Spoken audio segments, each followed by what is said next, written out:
ku simpan dalam lubuk hatiku.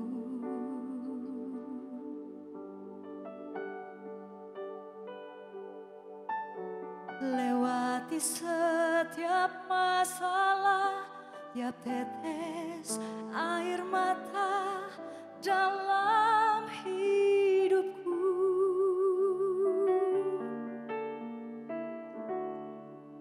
Janjimu menopang hidupku, kasihmu menuntun langkahku dalam setiap waktu.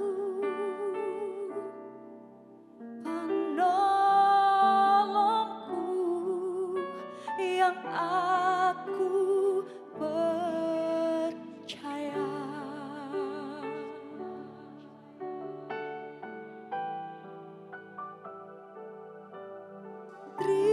Terima kasih buat kasih setiamu.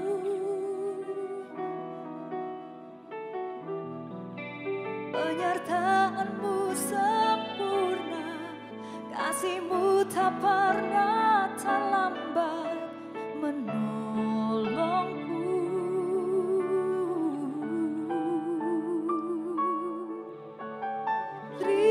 Terima kasih, ku berterima kasih buat kasih setiamu di dalam hidupku. Haleluya. Mari sama-sama kita mau katakan setiap janji. Setiap janjimu Tuhan, ku simpan dalam lubuk hatiku.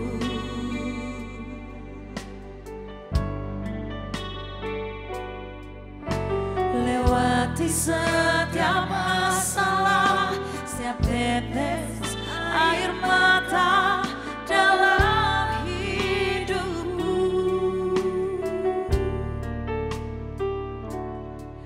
Janjimu menopang hidupku, kasihmu menuntun langkahku dalam setiap waktu.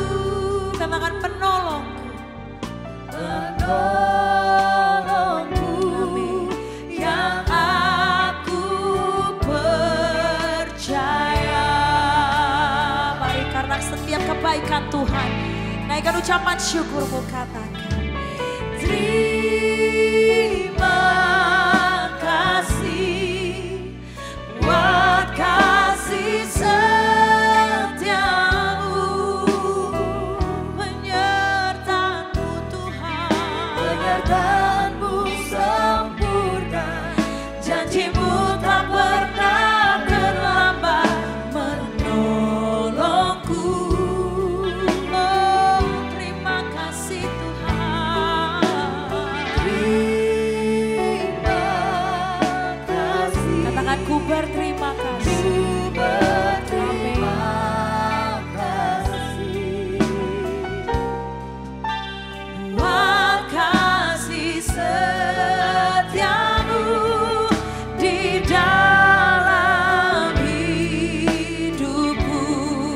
Lebih lagi nyatakan terima kasih Tuhan. Terima kasih buat kasih setiamu. Katakan penyertaanmu yang sempurna.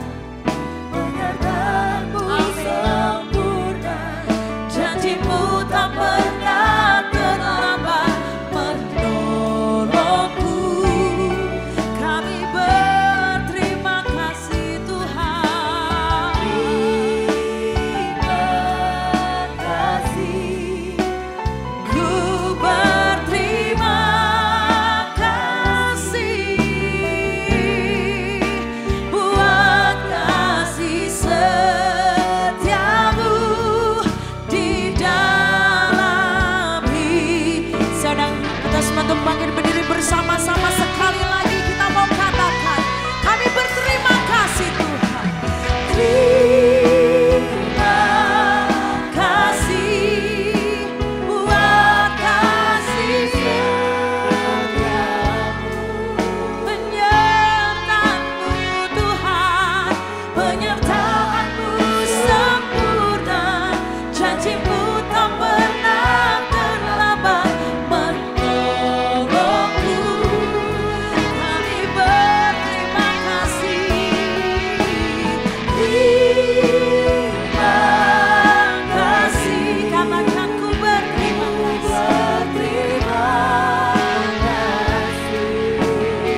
Terima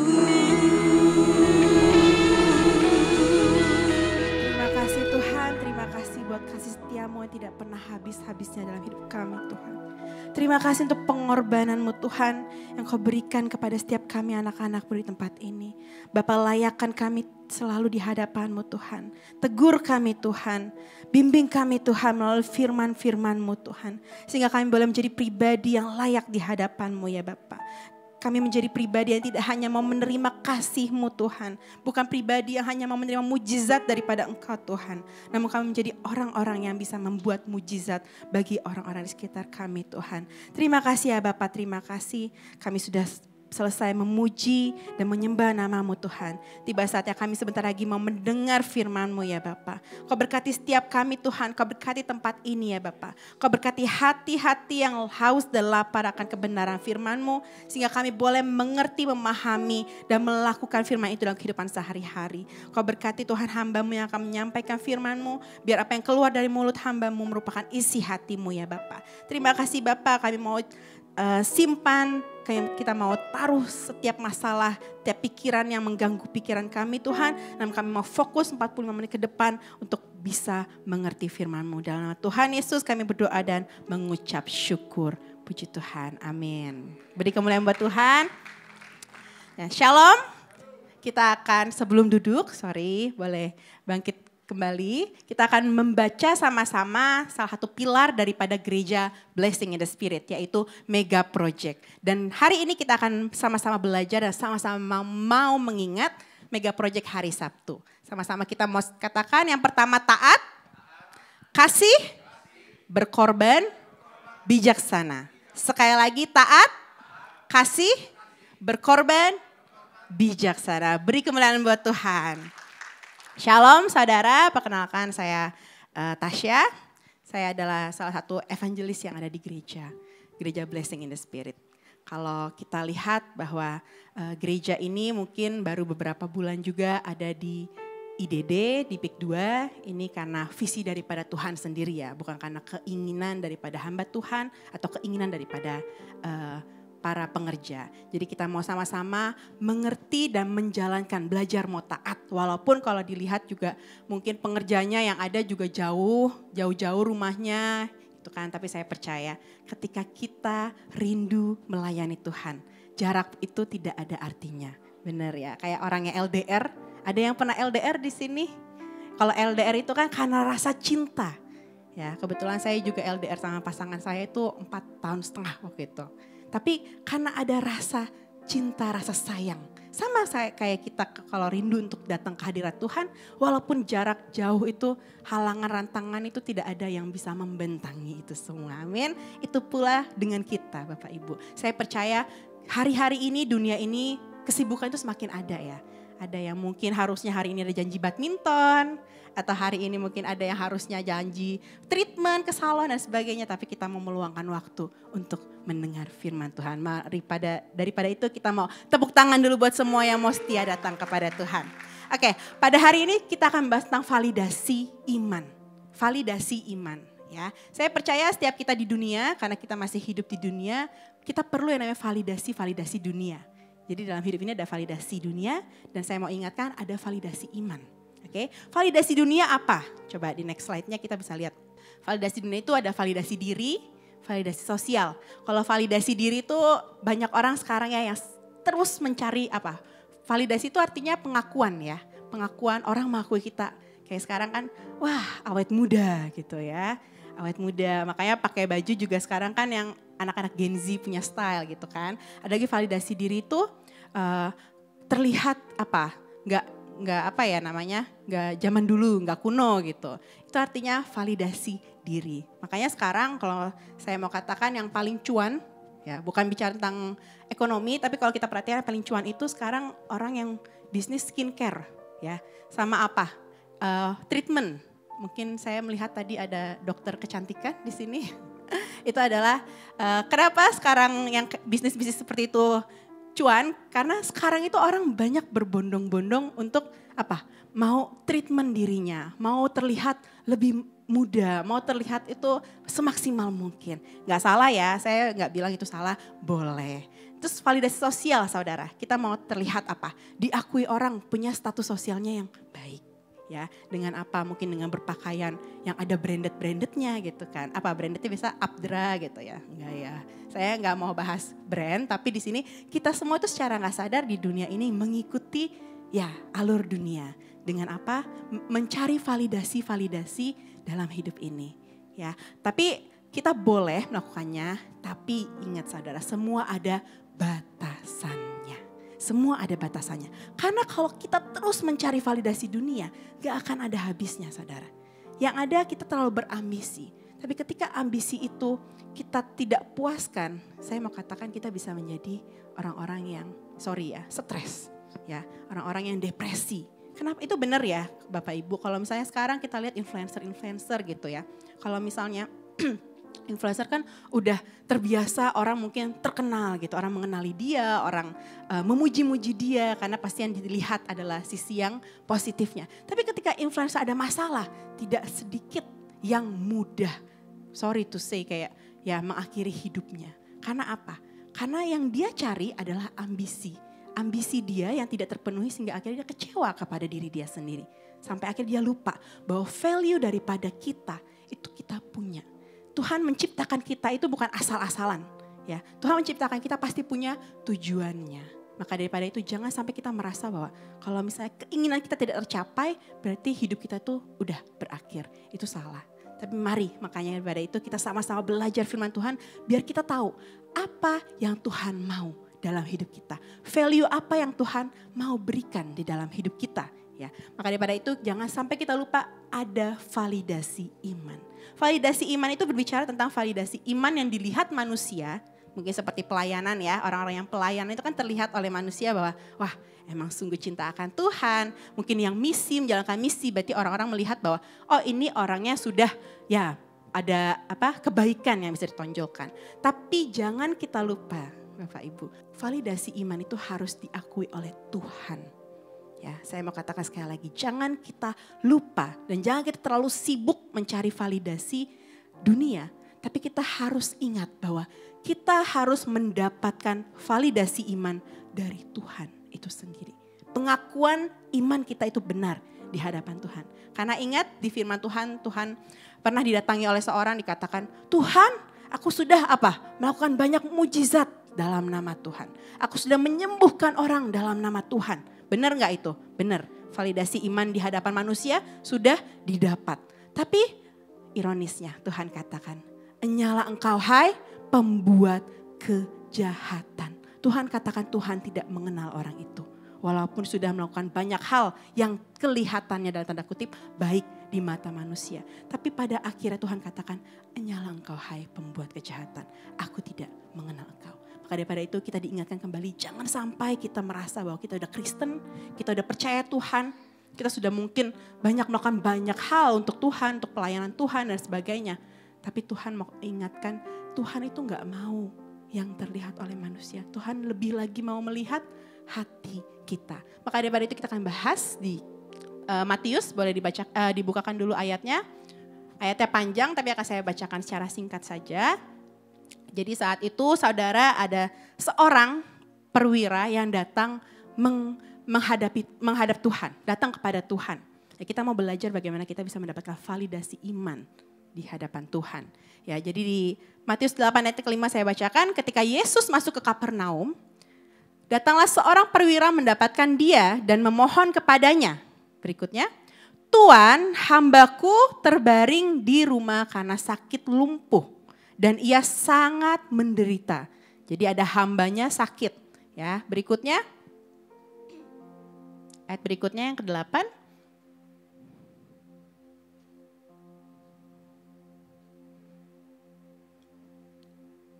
Yesus berkata kepadanya, aku akan datang menyembuhkannya. Ya, ayat berikutnya. Tetapi jawab perwira itu kepadanya, Tuan, aku tidak layak menerima Tuan. Perwira itu berkata, padahal Tuhan mau datang ya ke rumahnya ya. Tapi perwira itu berkata, aku tidak layak Tuhan datang ke rumahku.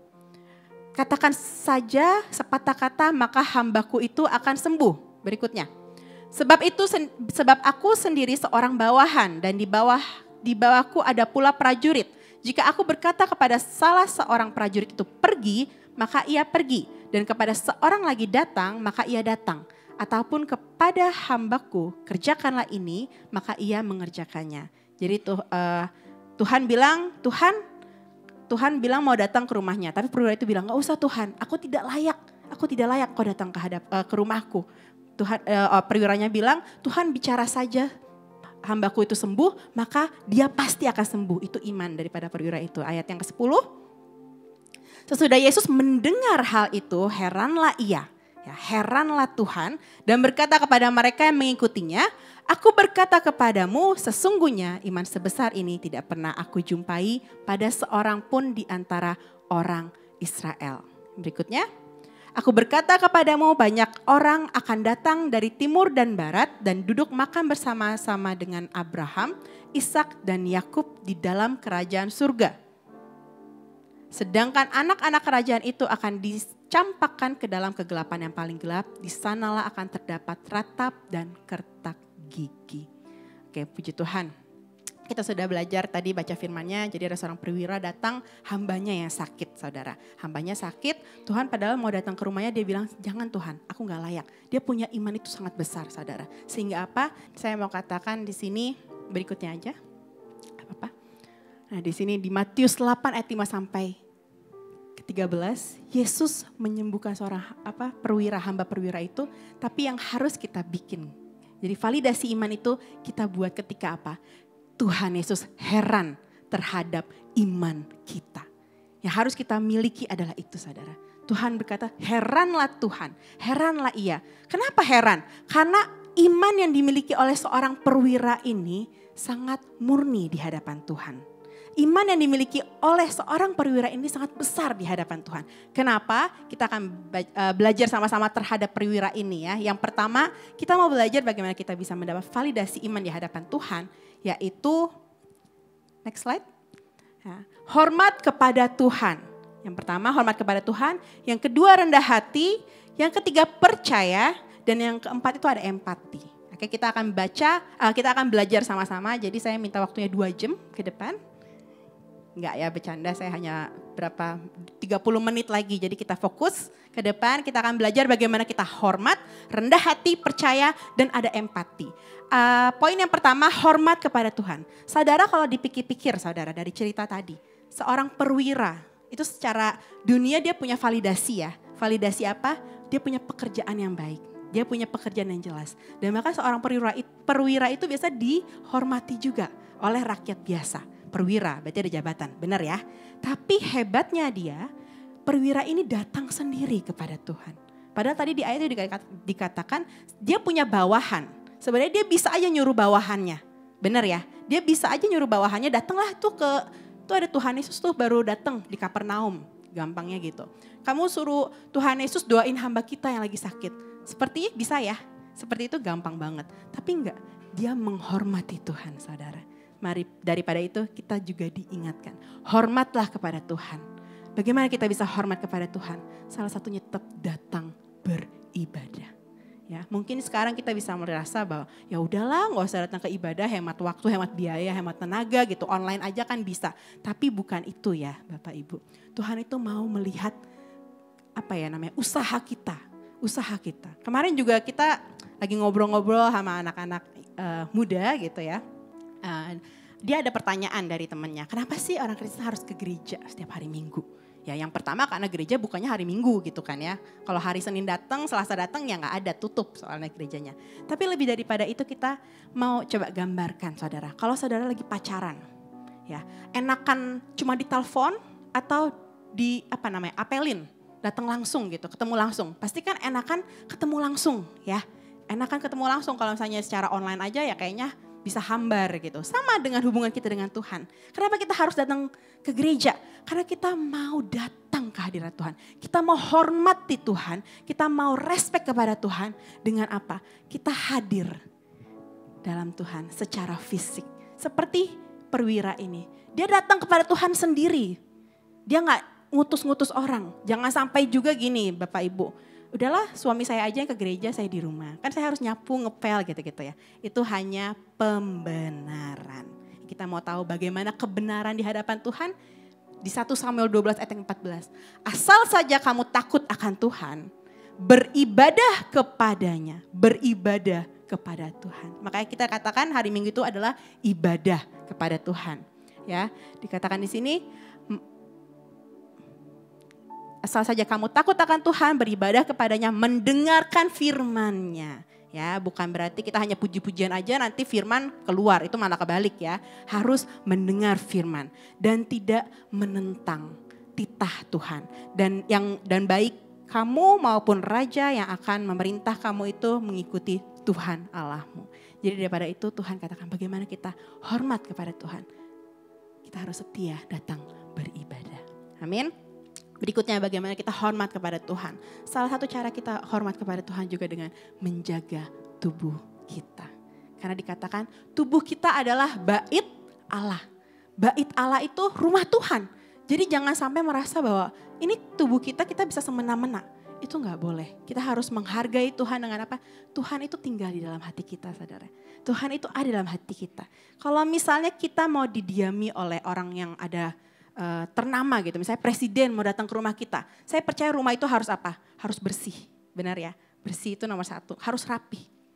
Sama dengan hidup kita, jangan sampai hidup kita itu dikotori oleh apa? Kedengkian, amarah, iri hati dan sebagainya. Itu adalah rasa hormat kita kepada Tuhan, menjaga tubuh kita dengan apa? Dengan makanan-makanan yang masuk ke dalam tubuh kita juga.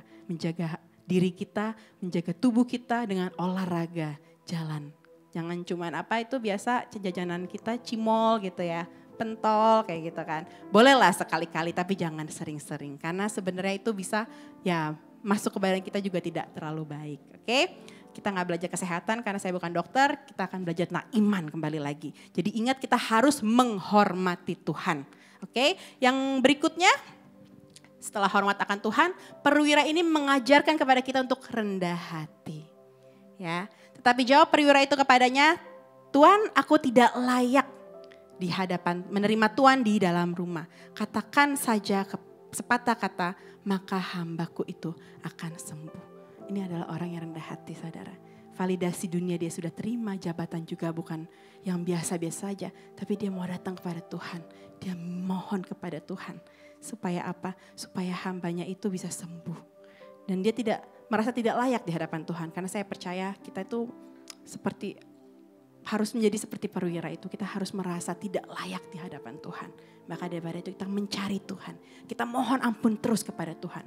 Pertobatan yang sejati seharusnya adalah pertobatan yang setiap hari kita mohonkan kepada Tuhan. Kita harus mohon ampun kepada Tuhan. Karena terkadang saya percaya apalagi namanya wanita ya, gampang sensi. Kata-kata itu kadang ya kayak radio lagi rusak gitu kan, nyerocos terus. Secara gak sadar ada kalimat-kalimat ya secara tidak sengaja atau sengaja mungkin ya menyakiti orang lain. Maka daripada itu kita harus mohon ampun kepada Tuhan setiap hari. Ya, di sini kita belajar rendah hati itu saya mau katakan saudara, walaupun validasi dunia sudah didapat, tapi kita merasa bahwa semua yang kita dapatkan itu dari Tuhan. Ingat sekali lagi kata-kata ini, walaupun kita sudah mendapatkan validasi dunia, tapi kita bukan merasa bahwa itu semua karena hebat kita. Bukan kita merasa itu semua karena kita yang berusaha keras, tapi kita merasa semua kita dapatkan karena Tuhan yang memberikan kemampuan kepada kita. Maka daripada itu saya percaya orang-orang yang rendah hati itu tidak ada kesombongan. Orang-orang yang rendah hati itu tidak gampang tersinggung. Ya, kalau kita merasa rendah hati tapi kita gampang tersinggung, gampang merasa tidak dihargai, itu artinya kita belum rendah hati. Maka daripada itu terkadang kita butuh pelayanan, Bapak Ibu, benar ya.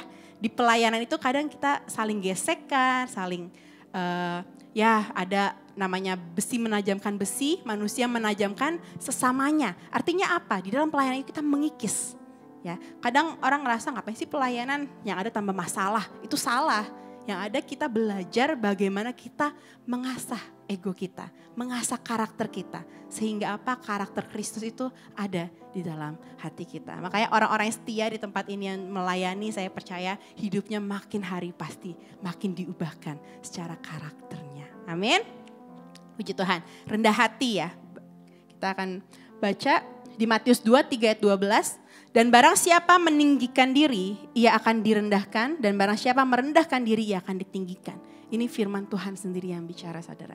Jadi bagaimana kuncinya kita bisa sukses? Bagaimana kuncinya kita bisa diangkat Tuhan? Ya satu-satunya kunci ya kita harus terus rendah hati. Merendahkan hati kita serendah-rendahnya. Supaya apa? Tuhan yang angkat kita. Mungkin secara logika gak mungkin lah orang ngeremehin kita. Masa kita bisa diangkat, bisa sukses. Itu secara manusia pemikirannya. Tapi balik lagi kita berpikir secara iman.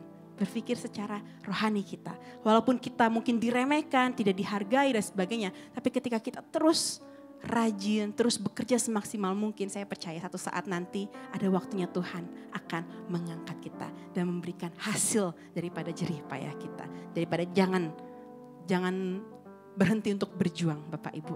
Nah, yang ketiga tentang percaya. Ya, percaya. Percaya ini saya percaya butuh yang namanya iman. Benar ya?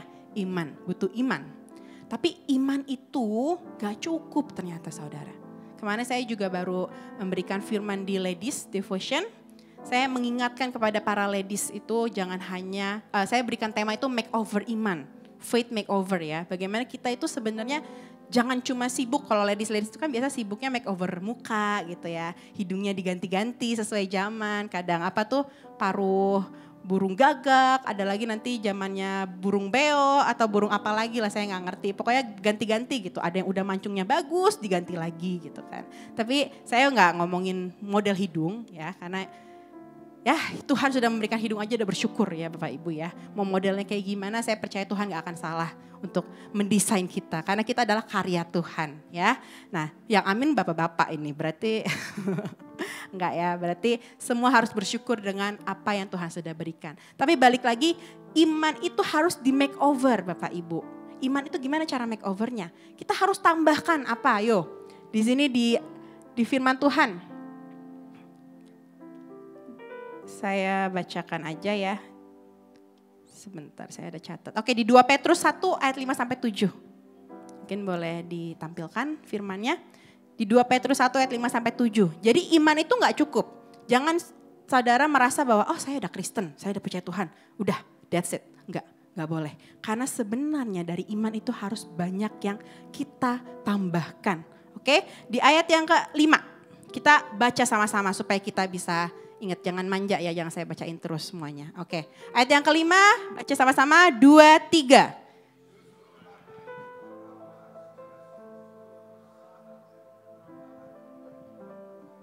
Kebajikan yang pertama ya, yang berikutnya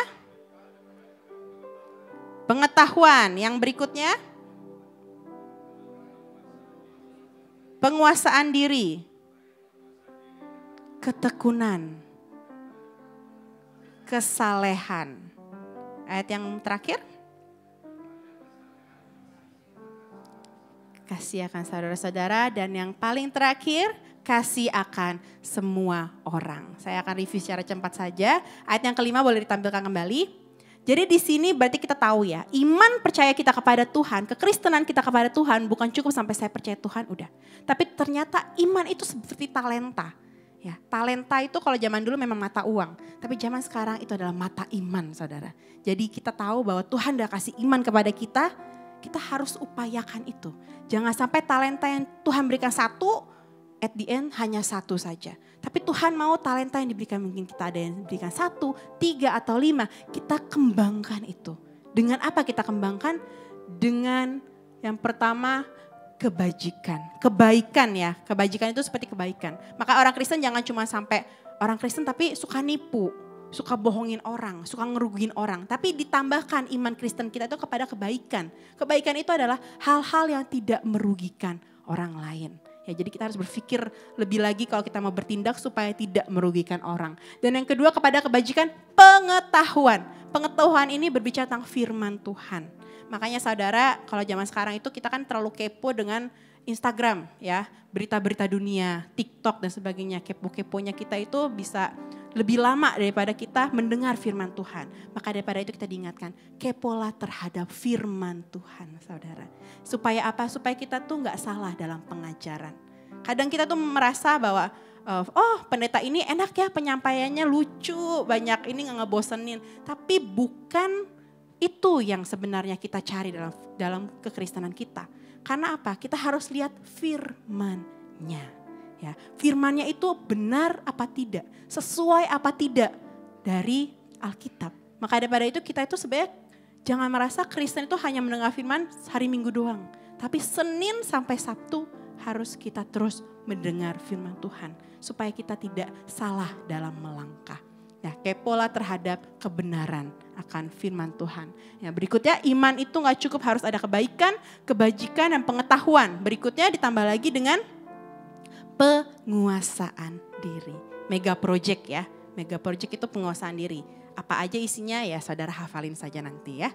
Kepada penguasaan diri, ketekunan. Nah, ketekunan ini berbicara tentang kesungguh-sungguhan. Saya percaya ketika saudara tekun, baik itu dalam pekerjaan, baik itu dalam mencari kebenaran firman Tuhan, Tuhan itu pasti akan memberikan hasil yang baik buat kita semua. Dan kesalehan. Kesalehan itu adalah kesetiaan kita kepada Tuhan, saudara. Maka daripada itu jangan kamu mengaku Kristen kalau kamu tidak setia. Setia terhadap pasangan kamu, setia terhadap tanggung jawab kamu, setia terhadap pelayanan kamu. Jangan kita ngaku Kristen kalau kita belum setia. Maka daripada itu kita harus setia kepada apa yang Tuhan sudah berikan kepada kita. Nah, berikutnya yang terakhir, kita itu bukan hanya cukup saleh, tapi kita harus mengasihi sesama kita, mengasihi saudara kita. Oke, bicara tentang mengasihi, aduh bosen ya sampai ngantuk ini soalnya setiap kali ke gereja kayaknya dengarnya mengasihi dan mengasihi. Tapi nanti kita akan bahas yang berikut ya, karena kita belajar dari seorang perwira. Kita kembali ke pitinya yang tadi, ayat yang berikutnya. Oke, percaya ya, jadi kita harus punya iman yang benar di hadapan Tuhan. Karena Tuhan katakan percayalah kepadanya setiap waktu, setiap saat saudara. Bukan hanya saat kita sedih, saat kita banyak masalah, bukan hanya saat kita lagi happy-happy aja. Tapi percayalah kepada Tuhan setiap waktu. Berbicara tentang setiap saat, unlimited time ya berarti ya. Dan curahkanlah isi hatimu kepadanya. Ini firman sungguh luar biasa dan menjadi kekuatan kepada saya saudara. Ini benar-benar luar biasa karena Tuhan rindu kita itu datang kepadanya. Mengandalkan Tuhan. Karena Tuhan apa? Tuhan katakan, hai umat, curahkanlah isi hatimu kepada Tuhan. Curahkan, jangan curahkan isi hati kita kepada Instagram kita, story kita, WhatsApp kita. Atau mungkin kadang kita mencurahkan isi hati kita kepada suami kita gitu kan. Suami kita yang udah capek, lelah, ngurusin pajak, ngurusin ini itu, kita keluarin lagi curahan hati kita kadang ya bisa meledak gitu kan. Bukan curhat saudara, bukan. Suami saya sabar sekali sama saya. Tapi saya mau katakan curahkan isi hati kita kepada Tuhan. Karena Tuhan itu gak pernah protes kalau kita nyerocos terus, ngeluh terus. Tapi Tuhan itu ingat ya saudara, ketika kita mungkin mengeluh kepada Tuhan, kita mungkin protes kepada Tuhan. Saya percaya ada satu hati yang akan menenangkan hati kita. Mungkin kita akan diingatkan dengan firman-firman yang pernah kita dengar dan menguatkan kita. Saya percaya, maka daripada itu kita harus mencurahkan. Hubungan kepada Tuhan itu harus erat saudara. Curahkan isi hatimu. Masalah kita saya percaya Tuhan akan tampung saudara. Dan yang terakhir, Allah ialah tempat perlindungan kita. Saya percaya satu hal yang paling utama dalam hidup ini yang kita butuhkan adalah kenyamanan dan keamanan. Benar ya, keamanan. Apalagi sekarang isu-isu yang ada, ya ada krisis dan sebagainya. Orang-orang mungkin secara asal-asalan juga suka nakut-nakutin di Instagram bakal ada krismon dan sebagainya. Yaitu kita harus waspada dan melakukan yang terbaik. Mungkin kita juga harus ya menjaga pengeluaran kita lebih sehemat-hematnya gitu ya. Tapi jangan sampai kita lupa. Kekhawatiran itu jangan sampai membuat kita dipenuhi dengan ketakutan. Karena apa Tuhan katakan? Ketika kita sudah mencurahkan keluh kesah kita, Tuhan katakan Tuhan adalah tempat perlindungan kita. Kita mungkin kita lagi berpikir nih, aduh ada isu megatrust juga ya. Ini kita mau lari kemana ini? Kanan kiri udah laut gitu kan. Terus tanah di Jakarta juga katanya semakin turun. Tapi saya mau katakan ketika kita ada di dalam Tuhan, Tuhan itu menjadi tempat perlindungan kita. Artinya apa? Ada damai sejahtera di dalam hati kita. tidak ada ketakutan dalam hati kita. Karena kita berpegang kepada Tuhan. Amin.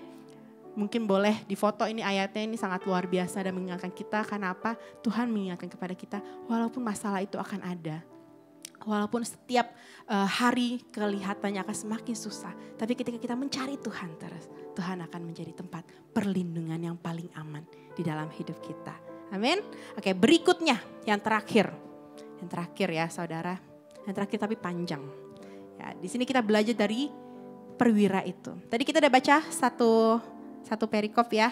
Cerita tentang perwira itu yang minta hambanya sembuh. Tapi kalau dipikir-pikir saudara. Perwira ini hebat loh. Dia datang sendiri kepada Tuhan. Dia punya iman yang besar. Padahal imannya itu bukan buat dia. Imannya itu buat siapa saudara? Bukan buat anaknya. Bukan buat istrinya. Bukan buat papa mamanya. Tapi buat siapa? Hambanya. Hambanya. Coba ketika saya baca firman ini Tuhan terus menegur saya dan Tuhan mengingatkan kepada saya. Terkadang kita itu sangat egois dengan diri kita. Dengan mungkin berkat-berkat yang Tuhan sudah berikan kepada kita. Kita menjadi egois saudara. Tapi Tuhan ingatkan, perwira ini bisa bela-belain jalan jauh mencari Tuhan. Dan bahkan dia berbicara kepada Tuhan, bernegosiasi kepada Tuhan. Dan mohon kepada Tuhan untuk menyembuhkan hambanya. Mungkin kalau anak kita yang sakit saya percaya kita pasti bela-belain datang ya. Kita pasti bela-belain datang. Kalau misalnya mungkin istri kita yang sakit juga kita pasti bela-belain datang. Tapi perwira ini datang kepada Tuhan. Mencari belas kasihan kepada Tuhan. Minta pertolongan kepada Tuhan untuk hambanya. Artinya apa? Mari kita punya empati yang besar kepada orang-orang di sekitar kita. Walaupun mungkin hidup akan semakin susah. Bukan artinya kita menjadi egois. Bukan artinya kita menutup mata kita. Tidak peduli dengan orang lain. Simpati dengan empati beda ya Bapak Ibu ya. Simpati itu kayak ngelihat orang, oh ya udah. Bukan simpati yang buat telepon ya Bapak Ibu ya. Simpati itu rasa hanya melihat kasihan. Udah cukup di situ. Tapi kalau empati merasakan tuh sungguh-sungguh. Ya makanya di firman Tuhan dikatakan berbahagialah dengan orang yang berbahagia. Bersukacitalah dengan orang yang bersukacita. Bukan kebalikannya. Berbahagialah dengan orang yang berduka cita. Malah berbahagia ketika orang lagi sedih. Ketika orang lagi ada masalah. Ketika orang lagi ada masalah kita syukurin tuh kan gitu. Itu bukan ya. Tapi Tuhan katakan berbahagialah kepada orang yang sedang bersuka cita. Tapi berduka citalah kepada orang yang sedang berduka cita. Ada empatinya ya. Dan di sini kita harus belajar empati itu harus ada. Karena apa saudara? Karena saya percaya kadang itu kita sudah terlalu nyaman dengan idealisme. Ya apalagi di kota-kota besar saya percaya even tetangga kita aja kita gak kenal ya. Ada yang kenal tetangganya gitu, biasa jarang. Paling taunya nama doang tapi gak kenal secara personal gitu. Tapi saya mau katakan empati itu harus kita miliki. Supaya apa? Kita bisa menjangkau orang-orang yang ada di sekitar kita juga. Jangan sampai coba kanan kirinya boleh dilihat. Kanan kirinya ada orang kan, nah, mungkin mulai mengenal dulu mukanya. Mulai mengenal dulu nanti tanya namanya siapa gitu ya. Bukan artinya mau SKSD juga ya, tapi harus saling mengenal. Supaya di dalam kekristenan kita tuh juga ada hubungan yang baik. Nah di sini dikatakan kita mengasihi, ingat ya Bapak Ibu, kita mengasihi karena Allah lebih dulu mengasihi kita. Jadi kita berbuat baik kepada orang bukan wah karena saya emang baik, karena saya emang orang yang dermawan dan sebagainya. Tapi kita ingat motivasi kita berbuat baik bukan karena kita juga mau dilihat orang. Tapi karena Allah terlebih dahulu mengasihi kita. Kita akan baca sama-sama. 2, 3, kita mengasihi karena Allah lebih dahulu mengasihi kita. Jadi jangan berbangga hati kalau kita berbuat baik saudara. Karena kita memang harusnya selalu berbuat baik. Ya, jikalau seorang berkata aku mengasihi Allah. Nah di sini semuanya harus diperhatikan. Kalau kita berkata kita mengasihi Allah. Tapi dan dia membenci saudaranya. Maka ia adalah pendusta. Ini artinya apa? Ketika kita bilang kita mengasihi Tuhan, kita sayang kepada Tuhan, kita cinta akan Tuhan. Tapi kepada sesama kita masih menyimpan yang namanya kebencian, masih menyimpan yang namanya ya iri hati dan sebagainya. Sebenarnya kita dikatakan seorang pembohong, seorang pendusta. Karena saya mau katakan standar daripada firman Tuhan ketika kita bilang kita mengasihi Tuhan. Tuhan itu gak mau masih ada hati ini masih banyak kotoran-kotoran yang belum kita bersihkan.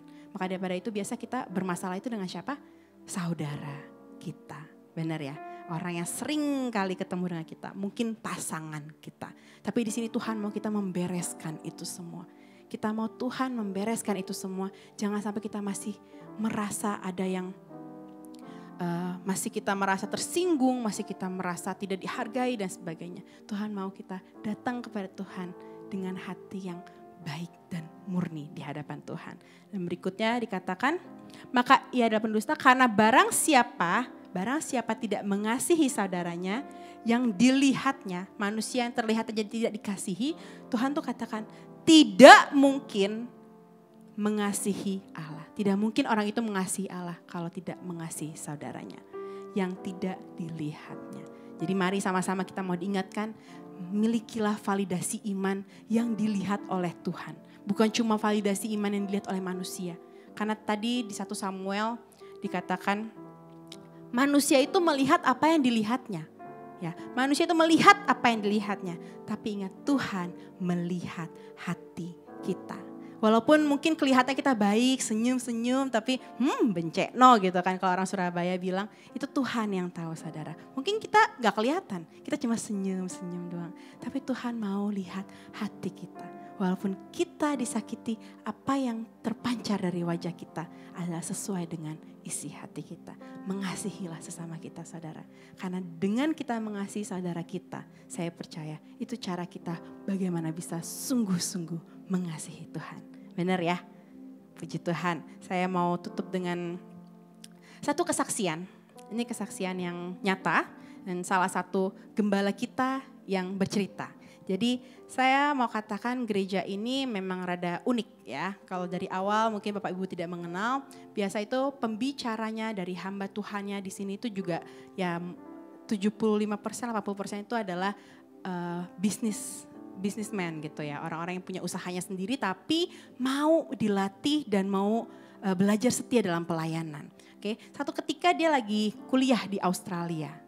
Dia teman saya ini dia dulunya juga tetap pelayanan musik di gerejanya di Indonesia, dia di Solo orangnya. Nah di situ saat itu dia satu apartemen, sewa apartemen salah satunya dengan orang-orang yang sudah beribadah di gereja BES. Nah saat itu gembala senior yang datang, Bapak Ibu, gembala senior datang ke apartemennya tinggal dan biasa, saya nggak ngomongin gereja lain tapi biasa. Kalau hamba Tuhan datang, itu pasti menempati kamar ya. Menempati kamar, biasa juga yang paling gede kamarnya. Tapi beda, karena gembala senior kita itu tidurnya di living room, di ruang tamunya, di sofa. Nah dari situ dia ngelihat nih, mulai perhatiin, kok ini beda ya, kok ini nggak sama lah kayak standar hamba Tuhan di gereja dia gitu. Akhirnya dia perhatikan lagi lebih-lebih ternyata gembala senior kita itu di rumahnya itu ketika mereka sekolah yang bersih-bersih, sapu, ngepel, sikat WC dan sebagainya. Bahkan ketika pulang ada masakan yang sudah tersedia, udah dimasakin saudara. Wah enak ya kalau punya hamba Tuhan seperti itu. Kalau saya sih mending minta gembala senior tinggal aja terus di rumah itu gitu ya. Tapi akhirnya dia juga bingung, akhirnya melihat bahwa oh beda ya. Ya, poin pertama beda ya. Akhirnya diperhatikan lagi, lebih lagi ternyata ketika makan-makan biasa ya saya nggak ngomongin gereja lain lagi, kembali lagi Bapak Ibu, tapi kita melihat ini kisah nyata ya. Ketika ajak makan-makan juga yang kalau bisa sehemat-hematnya gitu kan. Biasa kan karena dibayarin tapi ini malah membayari gitu ya Mbak Tuhannya. Aduh saya sih emang paling bersyukur ngelihat yang kayak gitu karena kita nggak usah nombok gitu kan. Tapi itu biasa itu karena kalau di luar sana mungkin hamba Tuhan datang harus kita layani, berikan yang terbaik, makan apa ini itu harus ya diberikan yang terbaik lah. Tapi kalau gembala senior itu bukan tipe yang seperti itu. Sampai akhirnya orang ini bisa melihat ada sesuatu yang beda. Dan melihat pelayanannya itu tulus saudara. Bukan karena mau dilihat orang, bukan mau diservis dan sebagainya. Nah akhirnya dia mulai berubah paradigmanya, mulai suka ke gerejanya juga yang ada di base yang ada di Sydney, di Sydney benar. Nah akhirnya dia jadi melayani. Ketika melayani dia mulai dimuridkan, diajarkan kebenaran firman Tuhan dan sebagainya. Sehingga dia itu salah satu gembala yang paling muda di gereja Best. Ya mungkin ada beberapa yang tahu, kalau misalnya yang belum tahu datang terus sampai orang ini nanti bawa firman Tuhan. Ya. Jadi di sini saya mau katakan bahwa iman kekristenan kita yang sebenarnya itu sebenarnya seperti itu, yang berdampak. Ya, yang berdampak. Validasi iman yang Tuhan kita berikan kepada Tuhan sehingga Tuhan mengakui ada iman yang benar di dalam hati kita. Tapi gak cukup sampai di situ. Kita harus punya empati sehingga orang itu berdampak imannya kepada kekristenan. Maka daripada itu mari saudara, jangan kita jenuh-jenuh berbuat baik kepada dalam hidup ini. Walaupun mungkin cara hitung-hitungan kalkulator dunia itu gak masuk ini hitungannya, gak bakal rugi dan sebagainya. Tapi saya percaya di dalam Tuhan pelayanan yang sesungguhnya adalah ketika kita benar-benar berkorban dan bayar harga. Puji Tuhan, saya mungkin boleh undang pemusik. Kami mau terus berjuang Bapak mendapati validasi iman di hadapan-Mu. Dan kami mau terus Tuhan memegang validasi itu dalam hidup kami. Kami mau berjuang Tuhan hingga pada akhirnya Engkau terus mendapati kami tetap setia ya Bapak. Ampuni kami mungkin karena hobi kami Tuhan. Karena ambisi kami suka lupa akan Engkau Tuhan. Kami suka mengesampingkan apa yang sebenarnya yang utama dalam hidup kami. Namun saat ini Tuhan ketika kami sudah belajar firman-Mu terhadap tentang perwira yang mau bela-belain Tuhan datang kepada Engkau untuk mendapatkan kesembuhan bagi hamba-Nya Tuhan. Kami mau belajar, kami mau hormat kepada Engkau Tuhan. Kami mau respect kepada Engkau Tuhan. Kami mau setia dalam beribadah kepada Engkau Tuhan. Kami juga mau belajar Tuhan untuk terus percaya kepada Engkau. Kami mau belajar Tuhan untuk rendah hati di hadapan-Mu ya Bapa. Kami bukan siapa-siapa Tuhan di hadapan-Mu. Kami sadar Tuhan apa yang kami miliki sampai saat ini itu karena Engkau yang baik hati kepada kami ya Bapak. Maka daripada itu jangan sampai kami merasa ini karena kami Tuhan. Jangan sampai kami angkuh kepada Engkau ya Bapak. Dan terakhir Tuhan kami mau memiliki empati kepada orang-orang di sekitar kami.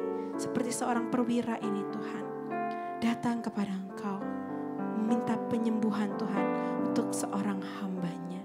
Kami juga mau Tuhan memiliki hati yang rindu untuk membantu orang-orang di sekitar kami yang kesusahan Tuhan. Bukan lagi sibuk hanya mementingkan keinginan kami Tuhan. Kesibukan kami Tuhan. Dan kami mau belajar untuk melayani orang-orang yang ada di sekitar kami ya Bapak. Terima kasih Bapak, terima kasih hamba-Mu sudah selesai berbicara. Biar Engkau Tuhan yang terus memberikan rema-Mu ke dalam setiap hati anak-anak-Mu di tempat ini ya Bapak. Biar kami terus belajar, mengerti dan mencari kebenaran firman-Mu. Terima kasih Tuhan, terima kasih. Engkau adalah sumber kehidupan di dalam setiap hati kami Bapak. Dan kami percaya Tuhan, biar Engkau terus mengalirkan sumber berkat-berkat rohani itu. Buat setiap daripada umat-Mu, jemaat-Mu, para pekerja dan pelayan Tuhan. Biar ada berkat-berkat kekudusan di dalam kehidupan mereka Tuhan. Biar ada berkat-berkat takut akan Tuhan di dalam kehidupan mereka. Dan kami percaya berkat-berkat rohani itu akan menjadi bagian di dalam kehidupan kami semua. Terima kasih Tuhan, Engkau memberikan kekuatan, kemampuan buat setiap umat-Mu yang di hari-hari ke depan mereka akan menghadapi setiap tantangan kehidupan. Buat hati mereka teguh ya Tuhan. Buat iman mereka kuat ya Tuhan. Supaya mereka boleh melihat bahwa Tuhan berjalan bersama dengan mereka semua. Terima kasih Bapa di dalam surga. Engkau mampukan, Engkau kuatkan setiap umat-Mu di tempat ini. Baik juga para pekerja dan pelayan Tuhan. Supaya kehidupan kami terus memuliakan Engkau ya Bapa. Terima kasih Tuhan. Kami akan berdoa syafaat. Bapa kami berdoa untuk gereja-gereja yang ada di seluruh dunia. Bagi para hamba Tuhan sampai kepada semua jemaat-Nya. Kiranya Tuhan memberkati mereka semua. Supaya mereka menjadi berkat dan berdampak. Sehingga gereja di seluruh dunia dipenuhi oleh jemaat yang mencari Tuhan dengan tulus dan takut. Buat semua hamba Tuhan dan gereja bersatu, rukun dan tidak terpecah-pecah. Supaya dunia percaya bahwa Yesus adalah Tuhan bagi kemuliaan Allah Bapa di surga. Demikian juga untuk gereja di mana Engkau kami percayakan untuk menggembalakannya, yaitu gereja Blessing in the Spirit. Bapa, kami juga berdoa untuk setiap persembahan daripada umat-Mu di tempat ini. Kiranya Tuhan menerima dan membalas berlipat-lipat. Biar persembahan ini berkenan kepadamu Tuhan, sebagaimana persembahan Habel. Tuhan, balaslah kemurahan dan kerelaan hati jemaat. Balaslah kebaikan mereka, serta pelihara setiap kehidupan mereka, baik di dalam pekerjaan mereka, kesehatan, keluarga, terutama di dalam pelayanan Tuhan, supaya mereka terus setia untuk melayani Engkau ya Bapa. Terima kasih Tuhan, jemaat yang dicintai Tuhan dan dikasihi Tuhan, dekapkanlah kedua tangan-Mu di dada. Sebab firman Tuhan mengatakan di dalam Amsal 4 ayat 23, jagalah hatimu dengan penuh segala kewaspadaan, karena dari situlah terpancar kehidupan. Jemaat yang dicintai Tuhan, jadilah berkat dan terimalah berkat rahmat anugerah dari Allah Bapa di surga, di dalam Putra Tunggalnya Yesus Kristus yang telah mati untuk dosa-dosa kita, bangkit pada hari ketiga, sehingga kita punya Tuhan Allah yang hidup, dan iman kita bukan kepada Tuhan yang mati. Dan Dia naik ke sorga untuk menyediakan rumah bagi kita, sehingga kita punya pengharapan yang pasti. Dan Dia akan datang untuk kedua kalinya, menyebut gereja dan umatnya yang berjaga-jaga, kudus, dewasa, dan bijaksana, serta menghakimi dunia. Dan di dalam persekutuan dengan Roh-Nya yang kudus, yang senantiasa membuat roh kita menyala-nyala di dalam Tuhan, yang membuat hati kita kembali kepada kasih semula kepada Tuhan. Roh Kudus yang akan senantiasa menuntun kita, mengajar kita, memimpin kita, menginsyafkan kita, dan membawa kita di dalam kebenaran dan kekudusan, serta menjadikan kita saksi Kristus mulai hari ini sampai selama-lamanya. Mari kita akhiri dengan doa yang Tuhan Yesus ajarkan. Bapa kami yang ada di surga, dikuduskanlah nama-Mu. Datanglah kerajaan, jadilah kehendak-Mu di bumi seperti surga. Berilah kami pada hari ini makanan kami yang secukupnya. Ampuni setiap salah kami, seperti kami sudah mengampuni orang yang bersalah kepada kami. Dan jangan bawa kami ke dalam pencobaan, tapi lepaskanlah kami daripada yang jahat. Karena Engkau yang punya kerajaan, dan kuasa, dan kemuliaan, sampai selama-lamanya. Amin. Tuhan Yesus memberkati.